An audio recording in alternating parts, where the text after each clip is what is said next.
দেশ বিদেশের বাছাই করা খবর নিয়ে সর্বদাই সত্য সন্ধানী ই নিউজ ভারত। নমস্কার, ই নিউজ ভারতে আপনাদের সকলকে স্বাগত। শুরু করছি ওয়েদার আপডেট। আজ সোমবার কলকাতা সহ দক্ষিণবঙ্গের একাধিক জেলায় বজ্রবিদ্যুৎ সহ বিক্ষিপ্ত বৃষ্টির প্রবল সম্ভাবনা রয়েছে। বিহার থেকে বাংলার উপকূল পর্যন্ত বিস্তৃত সক্রিয় নিম্নচাপ অক্ষরেখা, যার জেরে শুরু হয়েছে বৃষ্টিপাত। গত 24 ঘন্টায় খাস কলকাতায় বৃষ্টি হয়েছে 62.1 মিলিমিটার। আবহাওয়া দপ্তরের পূর্বাভাস অনুযায়ী হাওড়া, উত্তর ও দক্ষিণ 24 পরগনা, পূর্ব ও পশ্চিম মেদিনীপুর এবং নদিয়ায় আজ হলুদ সতর্কতা জারি করা হয়েছে। পাশাপাশি পশ্চিম বর্ধমান, পূর্ব বর্ধমান, বীরভূম, মুর্শিদাবাদ এবং নদিয়ায় বৃষ্টির সঙ্গে ব্যাপক বজ্রপাতের ঝুঁকিও রয়েছে।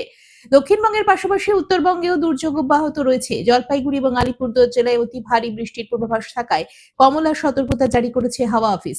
দার্জিলিং, কালিম্পং এবং কোচবিহার সহ উত্তরের 5 জেলায় ভারী বৃষ্টির কারণে হলুদ সতর্কতা জারি করা হয়েছে। বৃষ্টির পাশাপাশি 30 থেকে 50 কিলোমিটার বেগে দমকা ঝোড়ো হাওয়া বইতে পারে। পাহাড়ি অঞ্চলে ধস নামার এবং নদীর জলস্তর বৃদ্ধি পাওয়ার ব্যাপক ঝুঁকি তৈরি হয়েছে। আজ কলকাতায় সারাদিন মেঘলা আকাশ। আজ কলকাতা ও তার পার্শ্ববর্তী অঞ্চলে দিনের সর্বোচ্চ তাপমাত্রা 32 ডিগ্রি সেলসিয়াস, সর্বনিম্ন 28 ডিগ্রি সেলসিয়াস। বাতাসের আপেক্ষিক আর্দ্রতার পরিমাণ 71%। অনুভূত তাপমাত্রা 40 ডিগ্রি সেলসিয়াস। আজকের বৃষ্টিপাতের পরিমাণ 8.9 মিলিমিটার।